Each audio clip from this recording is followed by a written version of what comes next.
All right. Hello, and welcome back to another Elevated Marketing podcast where we simplify marketing topics. Notice I did not say digital, but marketing topics to help your business grow. And today we're going to talk about, I was super psyched out about this, Brenna. This is one of my favorite subjects, data. I love numbers. I love creative too. I did go to art school. But it was tough to do this one because it's moving so fast that I want to get it right. And I finally settled on it's right now. I can't tell you that it's not going to change in a couple of months, but I'm looking back at the entire year of 2024 and the blur of things that did change, and it's not really a blur, it just happened, I guess. But there are metrics and things that we have to look at because a whole bunch of stuff happened. I guess I don't want to go through all those things that happened. That could be a different show. These are the metrics that I think you should pay attention to, and that's what we're going to talk about today. So this might be a Jennifer show. But before we get to that, what do you think of garden gnomes? I think to each their own.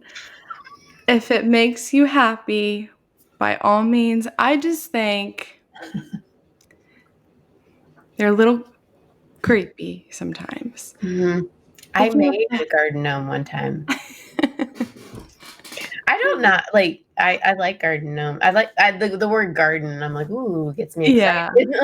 Yeah. I love gardening, and gnomes are a little creepy looking, and it reminds me of Elton John and the movie Trolls, and I start going down that, and I do like Elton John, and so I had a garden gnome and it got destroyed by a cat.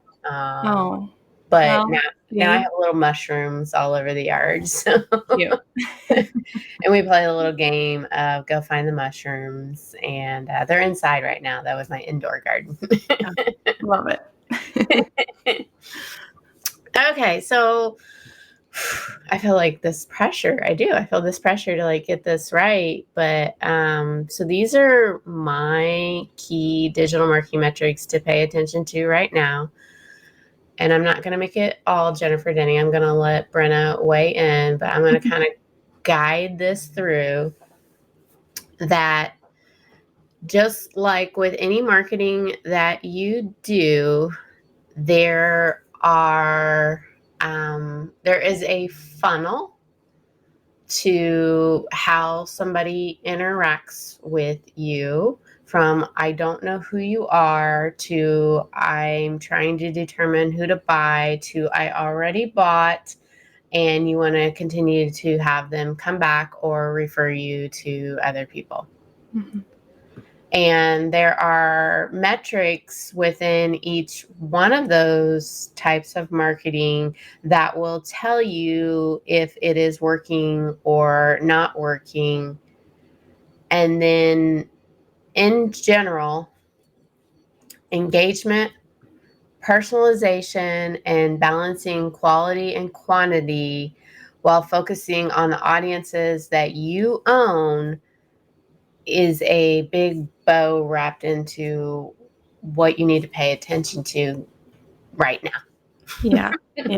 Well, and I think with right now, as you were talking about going back through 2024 and just kind of wrapping all of that up, I think it's the metrics that kind of we came and we saw them, but then there were some that just stayed prevalent, and it's sometimes that's how you can forecast. It's the basics. Yeah. We can talk about large language models and ChatGPT and all of that coming in, but if you don't understand the basics of marketing, then you're not going to get whatever new tool or whatever new tech came out. You're not going to be able to see if it's hallucinating or if it's right or if it's wrong because you don't understand the mechanics of how it works. And at the end of the day, you have an audience that you are talking to. And that audience, whether you want to believe it or not, goes through a buying cycle in order to make a decision about you. We're not selling bubblegum here in most cases. Yeah. It's like I get all fired up. Love And it. there will be, like, in the blog post that will come from here, there will be very specific metrics for top of funnel, middle of funnel, and bottom of funnel. And there will be more details about each one of those and what you should do. But I do have 6 metrics that, and I think anybody that knows me knows I can come up with lots and lots of metrics, but there's going to be 6 metrics that I think you need to really focus on. Yeah. So you guys ready? Let's hear it. And drum roll. Number 1, first party data. So for me, and it can be different for different people, first of all, in caps, you own this. This is your mailing list. This is your email list. This is your specific, like, lead list. Like, this is who you know you want to talk to, and you need to own that first party data, and you need to own that metric of, is your email list growing? Is your lead list growing, or do you have enough on it, rather, because you can have too many as well. Like, those are the things that you need to, like, really look at, because you need to know, like, that audience, like, they niche down to this is who I want to talk to, and nobody can take away that you own that information. Yeah. What do you think? I think with the types of, I guess, lists that you referenced, the key thing here is those are all communication style types, if you will. Like, this is how you can directly communicate with your audience because you own it. And there's metrics to come from that communication. Yes. Yes. Yeah. Yes. Like, if you just broke down email marketing, there's how big is your list? Do you have unsubscribed? So, like, telling you if your content is either A, not going to the right audience, or B, you're hitting them too often. And then engagement metrics. Notice, I talked about engagement at the beginning, but, are they even opening it? Are they clicking through? Like, but at the central is that it is first party data that you own, and you have to have that that exists. Yeah. So, okay. So if you have this audience and you know that it exists and you want to go talk to that audience, what's the most logical next step? Content. Yes. And right now, what is really important is that you balance quality and quantity content. And in caps, content saturation. You need content. The market is very saturated with content. And so if you really know who you're speaking to, then, you're going to get that right because you've narrowed down that audience. And now it's like there are specific metrics that will tell you that your content is working or not working. And we've written an entire blog post on this, and you should pay attention to those specific engagement. Like, did they stop scrolling? Did they, like, how much time did they spend on it? Did they go to another page? That's within your website, but, like, on social media, it's the same thing. Did they stop scrolling? Did they look on it? Did they pay attention to it? So that means you're actually talking to your audience and they're actually listening. And if you're not getting those, then go back to your content plan because you messed up somewhere there. Yeah. And it's not that you need to participate in the saturation of content, you need to participate in the quality of content. Yes. Yes. And we've talked about like different ways of different types of content to make it like quality. And, it's not just another blog post. You're like tying it together. So, yeah, super important. Yep. Okay. So the next one is your social media metrics. You don't own the audience on social media. That's really important for you to understand. The platforms are going to change. New platforms are going to come and go, but you need an audience. And so if you've got the other ones there, then you want to pay attention to reach metrics, like how many people are you getting in front of? If social media, if people are engaging with your content, then social media platforms will put you in front of more people naturally. Obviously, you can also pay to be in front of more people, but that's like the TikTokification of content, where if people are paying attention, and that's happened in ads, and that's happened in like organic, and so there's this like engagement to reach ratio and percentage of engaged users compared to those who see your content, and you got to have your baselines. But I think you're sleeping at the wheel if you don't understand that social media is where you should be paying attention to. Again, not a new market, but like it's your audience. Yeah. And while there may not be any direct reflection of this audience going over to, say, your website, well, it's hard to attribute that, but it's not to say that they aren't seeing one of your posts and then going to go search you. Yes. Yes, Bruno, you're speaking to my heart. Because that's like the zero click like marketing. Like people are scrolling, and you're not going to change people's scrolling behavior. We're not going to do that right now.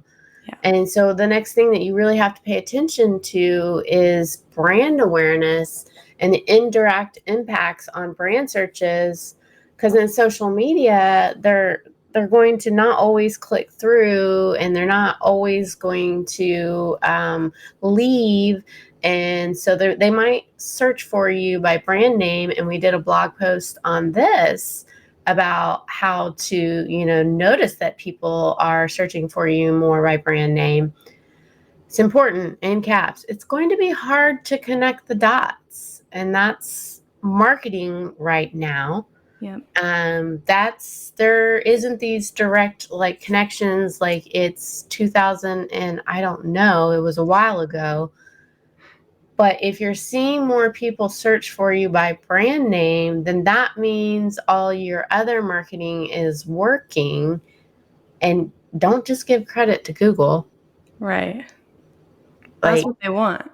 that's what they want. And don't just give credit to the other one, which is large language models or chat GPTs and perplexities and things like that. And people are going to be going to there to search for questions and answers just like they used to do on Google. And they might stay in Google, as Google is like adapting Gemini to be there. We just don't know. It's still zero click. There isn't a direct connection there that we all like longed and lived for a long time. That's why I was saying on a previous show that like your brand really matters. Do you hit that, like, I know who you are, I know what you stand for, like I know your messaging, like, and I want to be part of it. And you're raising your hand. Yeah. Well, and that's the thing. I mean, we may never have that direct connection to attribute where different data points and audiences are coming from. So that's what you're saying is We're looking for private lives. More and more people are not wanting to be part of, they're like kind of one toe in and one toe out. And they don't want that connection. That's been a while. People have said that. So you're going to have to connect on a deeper level, and the data is not always going to connect there, which breaks my heart. But it's where we're at. Yeah. It's truth. Yep.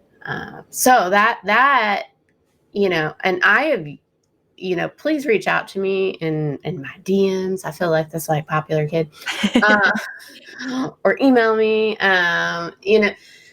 The future metrics that we need that I cannot find a resource for yet is large language models, and what is the queries that are taking place there, and how often is that happening, and the types of that. And I think they're holding that information probably near and dear to their heart, and I'm not sure if it will ever be released. In Google's world, we had this like keyword research information, but I think the more they keep that like mysterious, the more that they can actually build people to, I don't want to say want to use it. I don't want to say that, but it's just mysterious. And so the more that marketers will pay attention, because they're like, oh, well, they could be over there. I think the latest like that I had seen, and it was a year ago with Neil Patel, was that there was still a large percentage of people still on Google. So it's yet to be like known whether or not people will go directly to ChatGPT or a Perplexity, and what type of queries will they go to for that versus where will they go to Google. Will ChatGPT, as we've kind of seen lately, actually start giving some credit to sources? Will people actually click through, or will they just see the brand name and be like, oh, okay, and associate it with it? There's future metrics there. Tricky. Yeah. Yeah. I hope that comes out soon. Okay, and number 6, like my last one, is customer feedback and review metrics. And this is in caps, must have. And you got to have that feedback loop that what you're doing is appreciated and liked, or it's not. Mm-hmm. And I'm adjusting or understanding I'm not talking to the right audience if you're not getting the feedback you want. But you also need to, like, if there's some like problems there, like address it and be like, okay, I wasn't that person's cup of tea, and that's okay. Or I really wanted to talk to that person and or that market and that audience, and I messed up, and so I got to fix what I'm doing. Like, it's that continual grow on myself, and that's okay, Mm-hmm. So For sure. okay, so my like kind of key takeaways for metrics for right now is optimize for each stage of the funnel. Engagement is king or queen, whatever you want to call it. If you don't have people engaged with what you're doing, then go back to the content plan because you're messed up. Leverage first party data. So what is the audience that you're trying to get to? Oh, I'm sorry. Those are backwards. Like, you got to know who your audience is first, and then the engagement. So, and then understand the customer feedback, review those metrics. And I messed up again. One in between that is the social media. So let me start over. Optimize the funnel stage. So every different stage of it. Understand your content and make sure your content is speaking specifically to the audience that you want to get in front of. Make sure you're in the right channels, so social media channels, LLM, whatever have you. And then once you secure the client, then the customer feedback and review metrics are really important. So in that order is what you need to pay attention to. Did I get that? There was a lot of pressure here. Yeah. No, I think, yeah, you did. You definitely did. There's definitely a lot. And I mean, as with anything in marketing, it's not new. We have to be ready for change and adaptable to those changes. So although we know something's going to change in the near future, this is what we have right now. Yep, yep. And we did a blog post on that too. The adaptability of marketing. So, all right. Thank you for listening. You can certainly join our newsletter on the website or over on LinkedIn, or you can follow me over on LinkedIn, Jennifer Denny. Brenna's, she's coming here. Like maybe she's gonna like make a play on social media, or she might just stay behind the scenes. I don't know. We may never know, but we might also see soon. All right, guys. Well, take care.